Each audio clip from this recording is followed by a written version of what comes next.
তুমি থালা বাসন হাঁড়ি পাতিল মাজতে গেছো কেন? আম্মা যদি কাজে হাত না দেয় তাহলে সংসারে এই সমস্ত কাজ কে করবে আব্বা? তোমার শাশুড়ি সুস্থ না হওয়া পর্যন্ত কাজ কামগুলো তুমিই করবা। আমারে দেখে কি আপনার কাজের লোক মনে হয়?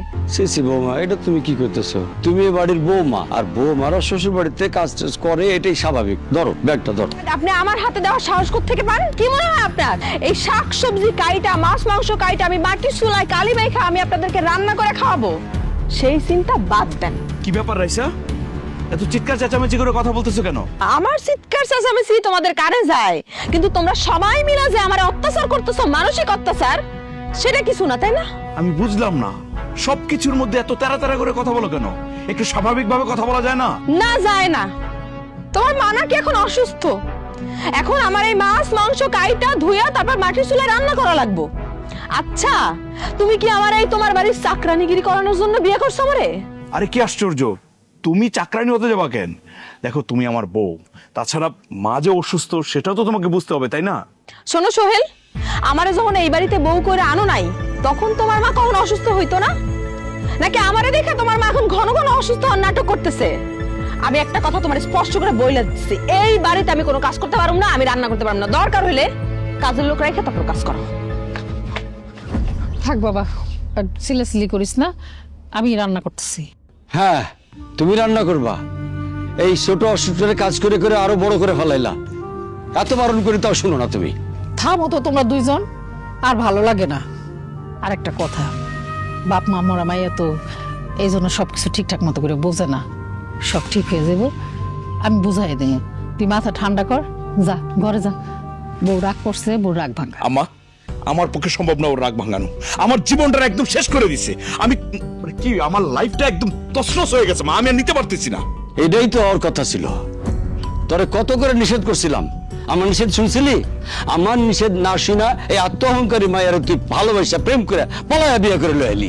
এখন সহ্য কর, এই ঘরে আসো। মাথা ঠান্ডা করতো। তুমি আমার অসুস্থ মায়ের মুখে যা তা বলছো। তুমি আব্বা শখ করে তোমার হাতে বাজারটা দিতে চাইলে তুমি ঝাড়ি মেরে সরাই দিলা। দেখো, নিজের বাড়িতে কাজ করলে কেউ চাকরানি হয়ে যায় না। বাজার আবার শখ করে দেয় মানুষের হাতে, মানুষে না? তুমি ভালো করে জানো যে আমি আমার বাপের বাড়ি কোনোদিন একটা কাজ হাত দিয়ে করি নাই। আমি তোমার বারবার বলতেছি এই বাড়িতে আমি কোনো কাজ করতে পারবো না। এসব জানার পরেও তোমরা সবাই মিলে আমার কাজ করার জন্য চাপাচাপি করতেছো কেন? একটা কাজের লোক রাখো, অসুবিধা কি? আর এই সংসারে আমার নিজের দম বন্ধ লাগে। যেদিন তুমি আলাদা একটা বাড়ি করবা, আর যেদিন আমার সুন্দর একটা সংসার দিবা, আমার নিজের সংসার হবে, আমি তখন সব কাজ নিজে এক হাতে করবো। রাইসা, তুমি এসব কি বলছো? যে আব্বা মা আমাকে জন্ম দিছে, আমাকে বড় করছে, পড়ালেখা করাইছে, আমি এখন চাকরি করতেছি, সেই বাবা মাকে ছেড়ে তোমার নিয়ে আলাদা সংসার করব, আলাদা বাড়ি করব, এটা তুমি ভাবতে পারলা? তোমার বাপ মা তো তোমার কাছেই সব। এই সংসার আমার তো কোনো দাম নাই। তাহলে আমার কেন বিয়ে করছিলা তুমি? যাও, তুমি তোমার বাপ মার সাথে থাকো গিয়ে। রাইসা, এগুলো কি বলতেছো তুমি? বিয়ের পরে কি বাবা মাকে নিয়ে একসাথে থাকা যায় না? কত ইচ্ছা ছিল, কত স্বপ্ন ছিল আমার। আমি তোমারে ভালোবাসা বিয়ে করছিলাম। কত ভালো ভালো জায়গা থেকে আমার সম্বন্ধ আসছিল তুমি জানো? প্রত্যেকটা মানুষে ফিরিয়ে দিছি শুধু তোমারে ভালোবাসি বলে। কত স্বপ্ন ছিল, তোমার অনেক টাকা পয়সা হবে, আমাদের নিজেদের বাড়ি গাড়ি সবকিছু হবে, কত সুখ শান্তিতে জীবন যাপন করব। আর কি হলো শেষমেশ? একটা মাস্টারের বউ হয়ে থাকতেছি, যে কিনা কোনো শখ আল্লাহ কোনো কিছু পূরণ করতে পারে না, কোনো কিছু চাইলে সে দিতে পারে না, কোনো একটা গিফট দিতে পারে না, কোথাও যাইতে চাইলে সে নিয়ে যেতে পারে না। পুরো 7 দেয়ালের মধ্যে একটা বন্দি জীবন কাটাইতেছি আমি।